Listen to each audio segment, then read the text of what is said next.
और अब बात करेंगे मुंबई में भाषा को लेकर के हुए बवाल की। जी हां, मुंबई में भाषा को लेकर एक बार फिर से बवाल मचा। मुंबई में भाषा को लेकर के जब बवाल मचा, क्योंकि देखिए मराठी नहीं बोलने पर एमएनएस कार्यकर्ताओं ने पिटाई कर दी। एमएनएस कार्यकर्ताओं ने 2 लोगों को पीटा। सोशल मीडिया पर वीडियो लगातार वायरल हो रहे हैं और इसी के साथ देखिए महाराष्ट्र में एक बार फिर से भाषा को लेकर के टकराव की स्थिति जो है वो पैदा हो गई है, क्योंकि हमेशा से वहां पर ये कहा जाता है जो मराठी नहीं बोल सकते हैं उनको महाराष्ट्र में रहने का अधिकार नहीं है। तो मुंबई में मराठी नहीं बोलने पर एमएनएस यानी कि महाराष्ट्र नवनिर्माण सेना के कार्यकर्ता ने 2 लोगों को पीट दिया। मुंबई के वर्सोवा में डी मार्केट के कर्मचारी को मनसे के कार्यकर्ताओं ने मराठी ना बोलने पर, महज मराठी ना बोलने पर यह थप्पड़ जड़ दिया है। बताया जा रहा है कि मनसे के कार्यकर्ता ने डी मार्ट के कर्मचारी के साथ उसके जूनियर को भी पीटा है। दोनों ही मराठी नहीं बोलने आने पर यह विवाद जो है वो पैदा हुआ और पीटने वाला शख्स मनसे का पदाधिकारी बताया जा रहा है। घटना का वीडियो सोशल मीडिया पर वायरल हो रहा है और इसी के साथ देखिए कि मनसे के कार्यकर्ता युवक से कान पकड़कर माफी मांगने के लिए भी बोल रहे हैं और देखते ही देखते ये बवाल कैसे बहुत ज्यादा बढ़ गया ये आप देखिए और सुनिए भी। कान पकड़ सॉरी बोल। सॉरी बोल तेरे को एटीट्यूड जाता है। मराठी माणसाची माफी माग। पकड़ कान पकड़। एकच बसला भाई, खूप बसेल। लवकर कान पकड. अरे कान पकड.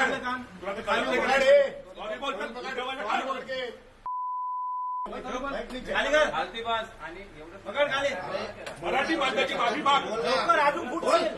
अजून सॉरी बोल. कान पकड बोल. राज सॉरी माग. इथे राहायचं नाही तर मराठी शिकायचं. मराठी बोल. मी माफी मागतो. मराठी माणसाची माफी मागतोय बोल. मराठी माणसाची मी माफी मागतो बोल. राज साहेबांची मी माफी मागतो. राज ठाकरे साहेबांची बोल. मी माफी मागतो. यापुढे मराठी माणसांचा मी भाषेचा बोल. मराठी भाषेचा मी सन्मान करीन. याच्या पुढे मराठी शिकीन. सीख रहे हैं वो सिखा रहा है तो देखो क्या तकलीफ हो रहा है क्या? कळलं का? बात करने का तकलीफ तो फिर कैसा हुआ? पूरा वीडियो है हमारे पास, समझा क्या? बोल. एक सेकंड क्या हुआ था मेरे को बता. ठीक है चलो मैं बोलता हूँ, मैं मानता हूँ मेरी गलती हुआ, मैं आपसे माफी मांगूंगा अगर मेरा गलती रहेगा तो. खाली बोलो मैंने क्या केलं. मी फक्त सांगतो मी तुला काय केलं, फक्त मला एवढं उत्तर दे. भाई तुला काय बोललो मी? मराठी शिक तू. बोललो का नाही? कान पकड. कान पकड सॉरी बोल. सॉरी बोल. तेरे को एटीट्यूड जाता है. मराठी माणसाची माफी माग. पकड कान पकड. एकच बसला भाई, खूप बसेल. लवकर कान पकड. अरे कान पकड. सॉरी बोल. खाली कर. पकड खाली. मराठी माणसाची माफी माग. लवकर अजून फुट बोल. अजून सॉरी बोल. तो देखा आपने और सुना भी कि किस तरह का प्रकरण हुआ, क्या वाकया रहा, क्या कुछ ये पूरी जो पटकथा है वो रही कि कैसे यहाँ पर हिंदी भाषी लोग जिनको मराठी नहीं आती है उनके ऊपर थप्पड़ों की बरसात की जाती है। अब शब्दों का इस्तेमाल होता है और साथ ही साथ कान पकड़वा करके मराठी सीखने और माफी मांगने की बात भी की जाती है। इन सब के साथ पूरा विवाद इसी को लेकर के था और ये जो पूरा विवाद था वो डी मार्ट में काम कर रहे कर्मचारी के साथ एक वहां पर आए हुए युवक के साथ भी हुआ है। इसी को लेकर के हम चर्चा करेंगे, बातचीत करेंगे। हमारे साथ दोनों मेहमान जो है वो जुड़ चुके हैं। समीर बाकरे साहब है, प्रवक्ता है बीजेपी के, वो हमारे साथ जुड़ चुके हैं। तो वहीं हमारे साथ हेमंत कामले साहब है, प्रवक्ता है एमएनएस के, वो भी हमारे साथ जुड़ चुके हैं। हेमंत साहब, सबसे पहले आपका रुख करते हुए, सर हम विविधता में एकता की बात, अनेकता में एकता की बात करते हैं, हम गौरवान्वित भी महसूस करते हैं कि देखिए कितनी खूबसूरत तस्वीर है ये, हमारे देश की ये तस्वीर है कि यहाँ पर अनेक भाषाएं बोली जाती हैं लेकिन हर कोई हर किसी को समझ पाता है। ऐसे में ये तस्वीर आपको नहीं लगता है कि एक धब्बा है? जी नमस्कार। पहले तो आपके सवाल में ही आपने जवाब दे दिया है जी कि आपने कहा कि विविधता में ही सुंदरता है। देखिए हमारे यहाँ पर लिंग्विस्टिक स्टेट जो बने, अब देखिए हिंदी स्पीकिंग स्टेट जो है, उत्तर प्रदेश, बिहार, छत्तीसगढ़, झारखंड या उत्तरांचल तक, यहाँ पर महाराष्ट्र में मराठी बोली जाती है, तमिलनाडु में तमिल बोली जाती है, केरला में मलयालम बोली जाती है, कर्नाटक में कन्नड़, फिर गुजरात में गुजरात। तो हर लिंग्विस्टिक जितने भी स्टेट है उनकी अपनी अपनी भाषा है। यहाँ पर महाराष्ट्र में महाराष्ट्र की राज्य भाषा मराठी है। मराठी को अभी अभिजात भाषा का दर्जा भी केंद्र सरकार ने दिया है।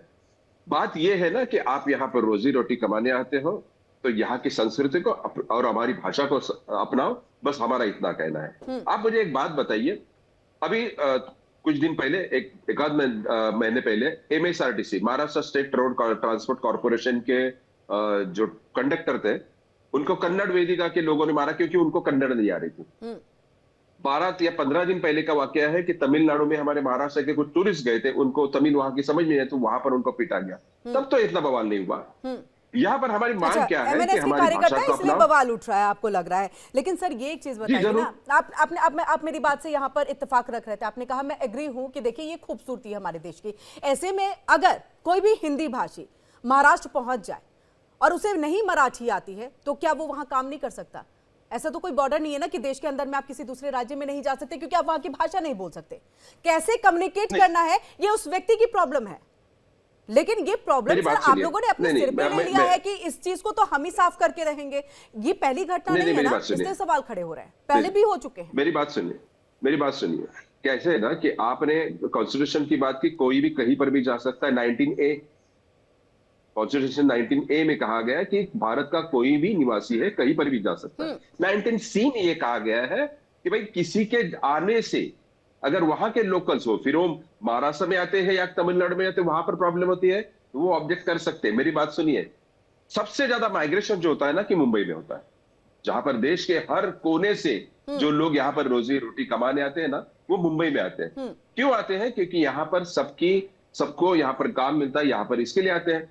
तो जब यहाँ पर आप आए हो तो हमारी बस यही मांग है कि हमारी संस्कृति को अपनाओ, हमारी भाषा को अपनाओ। तो सर संस्कृति का अपमान ये ऐसे क्यों? अगर मराठी नहीं आ रही है, अगर मराठी नहीं आ रही है या कन्नड़ लैंग्वेज नहीं आता या तमिल में बात करने नहीं आती तो ये अपमान कहाँ हो गया? कुछ नहीं आना अपमान कैसे हो गया सर? यहाँ तो ये नहीं कहा गया ना मराठी को लेकर के कोई अपशब्द नहीं किए गए। लेकिन हेमंत कामरे साहब यहाँ पर आप सुन सकते हैं, हम देखिए सुना नहीं सकते हैं। आप रियल वीडियो लीजिएगा, आप सुनिएगा, आप शब्दों का इस्तेमाल है कान पकड़ के। आप टीचर हैं क्या? आप टीचर हैं जो सिखा रहे हैं, इस तरह से डांट रहे हैं, वो बच्चे हैं। मेरी बात पूरी तरह सुनिए। ये जो वाकया है इसका आपने आधा एपिसोड देखा है। इसके पहले उन्होंने जो एरोगेंटली कहा कि नहीं बोलता, तुझे जो करना है कर ले, ये एपिसोड यहाँ पर रिकॉर्ड नहीं हुआ है। मेरी बात सुनिए। तो ये करने के लिए बातचीत किसने किया सर? हेमंत साहब, ये कहने के लिए कि आपको मराठी ही बोलनी है, ये बाध्य कौन कर रहा है? तभी तो उन्होंने करके कहा होगा ना। एक बात बताइए, तो ये बाध्यता क्यों? एक बात बताता हूं आपको, ये वाकया मैं पूरी तरह बताता हूं। ये जो लड़का वहां पर गया था उसने कहा कि मैं मराठी जानता हूं, मुझे हिंदी नहीं आती है।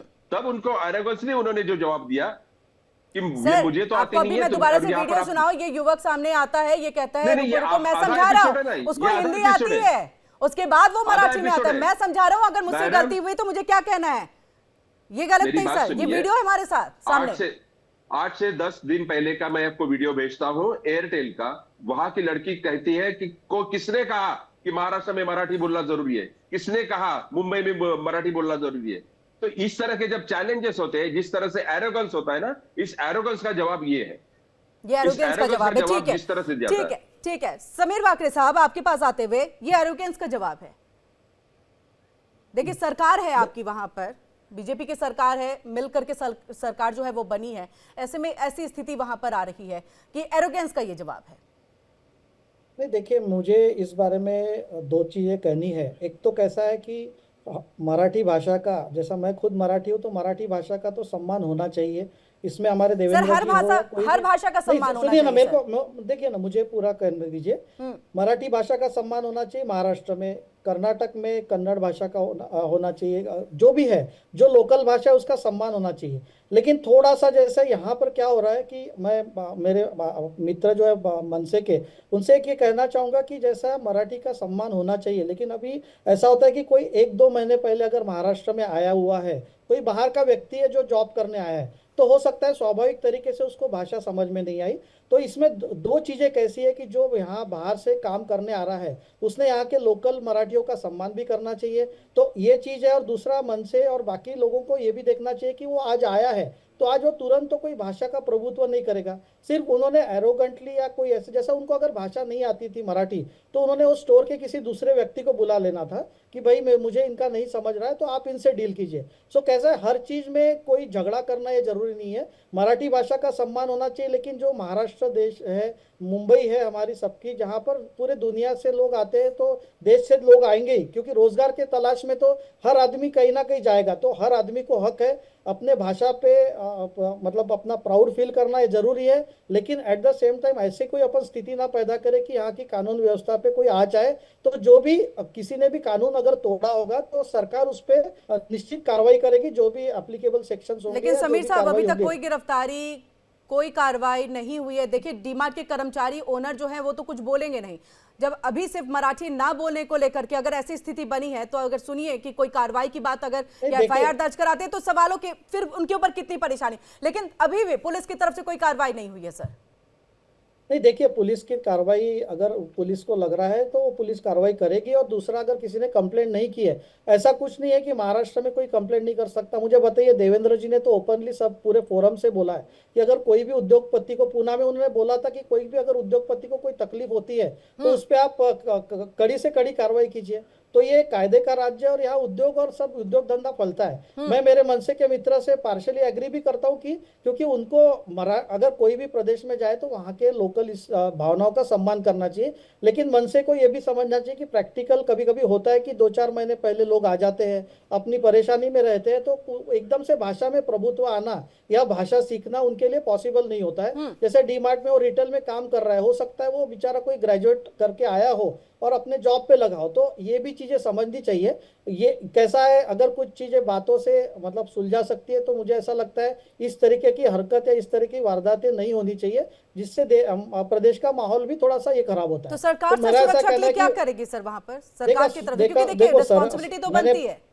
नहीं, रिस्पॉन्सिबिलिटी बनती है, इसीलिए मैंने बोला कि देवेंद्र जी ने ऑलरेडी बोला है कि किसी को भी अगर तकलीफ है तो उन्होंने लोकल कंप्लेंट करनी चाहिए। और अगर कंप्लेंट करने का ऐसा है कि कोई डर लग रहा है तो ऐसा कुछ भी नहीं है। यहाँ का वातावरण तो मतलब आज तो महाराष्ट्र में कोई भी आके सत्ताधारी पक्ष के विरुद्ध भी बोलता है, तो ऐसे कई बड़े उद्योगपति हैं जिन्होंने बीजेपी के खिलाफ राष्ट्रीय स्तर पर और प्रदेश स्तर पर बोला हुआ है। तो हम ये नहीं मानते, जिसको भी तकलीफ है वो कानून के हिसाब से कंप्लेंट करे और कार्रवाई होगी। और दोनों चीजों का, भाषा का भी सम्मान होना चाहिए और ये जो आने वाला व्यक्ति है जो रोजगार के लिए आ रहा है उसके बाद जो हक है कि हम आके यहाँ पर काम करके अपनी रोजी रोटी कर सकते, दोनों को अपने अपनी जगह मिलनी चाहिए।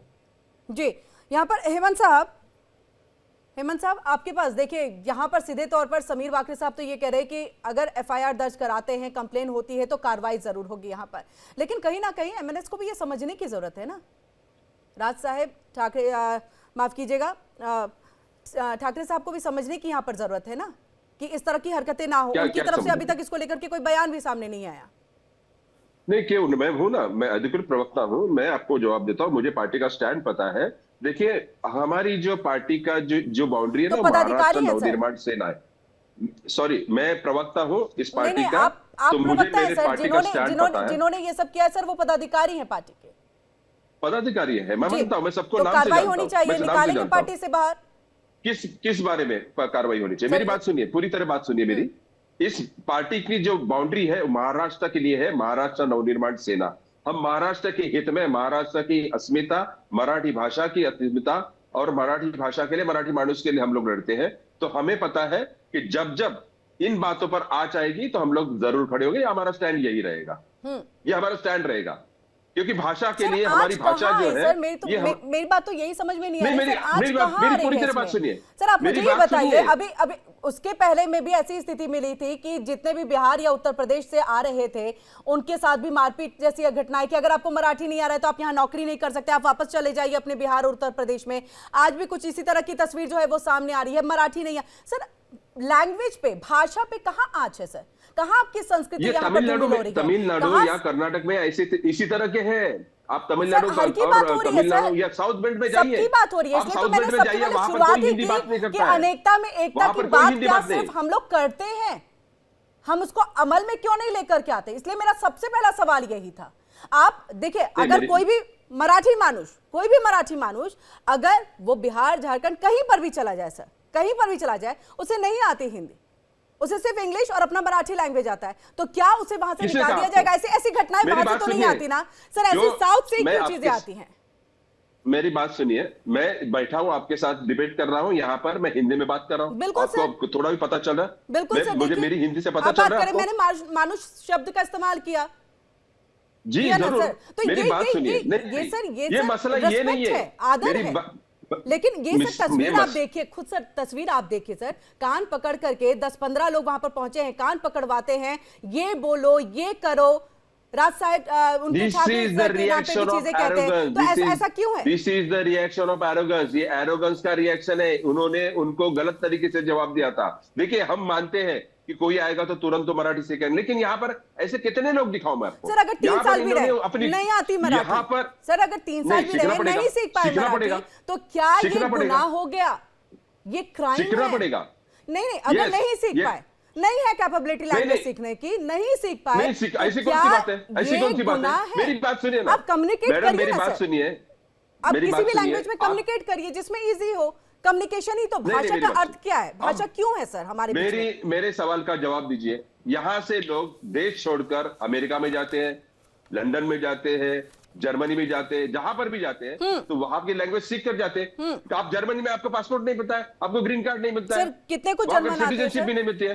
कितने को जर्मन लैंग्वेज? जर्मन जाते हैं, इंग्लिश सीख करके जाते हैं सर। कम्युनिकेशन लैंग्वेज इंग्लिश है। नहीं, आपकी कम्युनिकेशन लैंग्वेज इंग्लिश है सर। आपकी इंफॉर्मेशन गलत है। नहीं, आपकी इंफॉर्मेशन गलत है। कम्युनिकेशन लैंग्वेज इंग्लिश है। आप चाइना जाएंगे, आप चीनी लैंग्वेज सीख करके नहीं जाएंगे, आप कितनी देश की लैंग्वेज सीख करके जाएंगे? वहां पर आपको जितने लोग जाते हैं सर, जितने लोग जाते हैं सर, वो इंग्लिश सीख करके जाते हैं, क्योंकि कम्युनिकेशन लैंग्वेज इंग्लिश है। हिंदी को भी वही रखा गया है कि कम्युनिकेट कर सके, सरकारी चीजों में कामकाज हो वो हिंदी में कर सके, इसलिए राष्ट्रभाषा नहीं बनाया गया। सब भाषाओं को यहाँ पर रिस्पेक्ट देने के लिए ही राष्ट्रभाषा नहीं बनाया गया हिंदी को, यही सबसे बड़ी वजह है। राष्ट्रभाषा नहीं है ये, यही तो मैं कह रही हूँ, वापस आप गलत करते हैं। वही तो मैं कह रही हूँ, राष्ट्रभाषा नहीं है, संपर्क भाषा है। हेमंत जी मेरी बात सुनिए, हेमंत जी कामले साहब मेरी बात सुनिए, मेरी बात सुनेंगे तो आपको समझ में आएगा। इसीलिए राष्ट्रभाषा नहीं बनाया गया क्योंकि हमारे यहाँ पर इतनी भाषाएं बोली जाती हैं, हर किसी को रिस्पेक्ट देना है, और यही वजह है कि राष्ट्रभाषा नहीं बल्कि सरकारी कामकाज में केवल हिंदी भाषा का उपयोग किया जाता है। इसके अलावा कहीं पर भी बाध्य नहीं है। फिर अगर सिर्फ किसी को हिंदी आती है तो आप अपने लैंग्वेज, अपनी भाषा के लिए कैसे बाध्य कर सकते हैं सर? और बाध्य आप कम्युनिकेट करके कर सकते हैं, ना कि हाथ उठा के कर सकते हैं। हमारा सवाल ये है। बात सुनिए, मेरे इस बात का जवाब आप दे नहीं पा रहे हो कि तमिलनाडु में जवाब देने के लिए मैं लड़के गए थे। नहीं, मेरे तमिलनाडु में मेरे महाराष्ट्र के जो लड़के गए थे उनको पीटा गया, तब तो ऐसे डिबेट नहीं हुए। कन्नड़ वेदिका ने मेरे MSRTC के कंडक्टर को मारा, उसके काली पोती, तब तो ऐसे डिबेट नहीं हुए। समीर साहब कुछ कहना चाह रहे? ठीक है समीर साहब, तो समीर साहब को भी यही सवाल मैं पूछना चाहता हूँ। समीर साहब से यही सवाल पूछना चाहता हूँ कि कन्नड़ वेदिका ने हमारे कंडक्टर को, MSRTC कंडक्टर को मारा था, उसके चेहरे पे काली पोती, तब भारतीय जनता पार्टी का स्टैंड क्या था? आपके यहाँ से कोई रिएक्शन नहीं किया। समीर साहब, आपकी पार्टी कैसा पावर में यहाँ पर महाराष्ट्र में। देखिए हेमंत जी, भाषावाद, प्रांतवाद और अपनी भाषा पे अभिमान होना, ये दोनों अलग चीजें हैं। भाषावाद और प्रांतवाद करके वायलेंस का जस्टिफिकेशन तो ना महाराष्ट्र में हो सकता है ना तमिलनाडु में हो सकता है। तो भाजपा ये राष्ट्रीय पार्टी है, तो हम दोनों को कंडेम करते हैं कि अगर कोई चीज, कानून अपने हाथ में लेके किसी को जबरदस्ती भाषा सीखने के लिए बोल रहा है तो तमिलनाडु, कर्नाटक में भी नहीं सही है, अगर ये महाराष्ट्र में हो रहा है। और मेरा ऐसा कहना है, मनसे पार्टी ने काफी बार सही मुद्दे भी उठाए हैं कि जैसा उन्होंने कभी मराठी भाषिक आदमी को अगर फ्लैट नहीं मिल रहा है, मराठी भाषिक आदमी को जॉब नहीं मिल रहा है, तो इस चीजों पे ठीक है। लेकिन मेरा ऐसा कहना है कि हर चीज का एक्सट्रीम नहीं करना चाहिए। अगर वो कोई व्यक्ति है जिसका आपने बैकग्राउंड चेक किया है क्या कि उसको अगर सही में हिंदी, वो कितने दिन पहले आया है, तो आप उससे पहले संवाद करके अगर कुछ कर सकते थे तो डिप्लोमेटिक आंसर क्यों दे रहे हैं? नहीं, डिप्लोमेटिक नहीं है। आप ये बताइए, अगर ठीक है 5 महीने पहले आ गए हैं, 3 साल पहले आ गए, चलिए 4 साल पहले आ गए, नहीं है लैंग्वेज सीखने किसी में कैपेबिलिटी, तो आप इस तरह से डांटे, इस तरह से सरकार को करवाएंगे, वीडियो बनाएंगे, अपलोड भी करवाएंगे। देखिए मराठी भाषा उसने सीखनी क्या चाहिए। संदेश जा रहा है? महाराष्ट्र में वो रहेगा, लेकिन कैसा है, ऐसा कोई कायदा या कानून नहीं है कि उसने मराठी भाषा सीखनी चाहिए। ये कि यहाँ के सभी लोगों नहीं, का नहीं, जो नहीं, लोकल्स का एक रिस्पेक्ट होना चाहिए। उस मैं खुद मराठी हूँ सर, तो मेरे को तो पता है कि मराठी हम तो सब जगह मराठी में ही बोलते हैं। पूरे महाराष्ट्र सरकार का जो भी कार्यभार है वो पूरे मराठी में है, सभी चीजें मराठी में। तो हम लोग तो जो मराठी की जो सम्मान करते हैं, और मराठी के साथ साथ हमें ये भी देखना चाहिए, मुंबई ये देश का आर्थिक कैपिटल है। तो मुंबई देश के आर्थिक कैपिटल होने के कारण पूरे महाराष्ट्र पूरे देश के लोग यहाँ आएंगे, तो उसको हमने इस तरीके से अगर करेंगे तो मेरे हिसाब से ये सही नहीं है। लेकिन अगर उन्होंने कुछ एरोगेंटली मराठी भाषिक को भी अगर उसने अपमान किया होगा तो वो सजा उनको भी मिलनी चाहिए, बट कानून के हिसाब से मिलनी चाहिए। कानून अपने हाथ में लेना, इसे चाहे आप डिप्लोमेटिक आंसर कर लो, लेकिन कानून अगर कोई हाथ में नहीं लेना, नहीं, ये कहना अगर डिप्लोमेटिक कानूनी तौर पे कार्रवाई होनी चाहिए। नहीं हुई कार्रवाई, मेरा तो सवाल इस पर भी है सर, लेकिन तो आप उस पर कंप्लेंट तो जवाब दे करनी नहीं रहे पड़ेगी हैं ना किसी अभी। को। लेकिन मेरा एक समीर साहब आपसे ये भी है कि तमिलनाडु में भी भाषा को लेकर के विरोध जारी है कि हिंदी भाषा को आप बाध्य नहीं कर सकते। ठीक है, हिंदी भाषा को नहीं कर सकते, फिर दूसरी भाषा को किसी और पे कैसे आप बाध्य कर सकते हैं सर? आप देखिए बताइए। कैसा है, आप हिंदी भाषा की मतलब- रिस्पेक्ट नहीं कर रहे हैं, आप अन्य भाषा की रिस्पेक्ट की बात कर रहे हैं, नहीं, जबकि मुझे- यहाँ तो मुझे ऐसा डिसरिस्पेक्ट कहना- हो भी नहीं रहा है। मुझे ऐसा कहना है कि काफी बार जो भाषा का मुद्दा लिया जाता है वो एक राजनीति के हिसाब से भी लिया जाता है। जो तमिलनाडु में हो रहा है, डीएमके को पता है कि अभी अच्छा, वो 2026 में राजनीतिक आने है, वाला- महाराष्ट्र में जो हो रहा है वो नहीं, रिस्पेक्टिव है। देखिए महाराष्ट्र में भी तो राजनीतिक पार्टी आंदोलन कर रही है ना, तो कुछ ना कुछ उसमें तो राजकीय कारण रहेंगे ही, ऐसा मैं नहीं कहूंगा। लेकिन जो तमिलनाडु में हो रहा है, इसका पूरा पर्पज है कि उनको दिख रहा है कि सामने अभी हारने वाले हैं, तो उसके लिए अभी आप भाषा का मुद्दा खड़ा करके लोगों को भड़काए। यही तमिलनाडु है जहां सनातन धर्म को तो मुझे नष्ट लग रहा करने है की बात करने कि वाले। इतने ही तो सख्त लफ्जों में ना आपको कैसा, महाराष्ट्र देखिए के ना, इंसिडेंट पर अगर भी बोलना उनको चाहिए। अपनी भाषा पे है, तो आज तमिलनाडु 85% हिंदू है, तो फिर वो सनातन धर्म खत्म करने की बात करते हैं। नहीं सर, इतने ही पुरजोर तरीके से ना आपको सर महाराष्ट्र के इंसिडेंट पर भी बोलना चाहिए। हेमंत जी माफ कीजिएगा, वक्त की कमी है यहाँ पर और आगे इस बहस को नहीं बढ़ा पाएंगे। आप दोनों का ही बहुत बहुत शुक्रिया हमारे साथ यहाँ पर जुड़ने के लिए।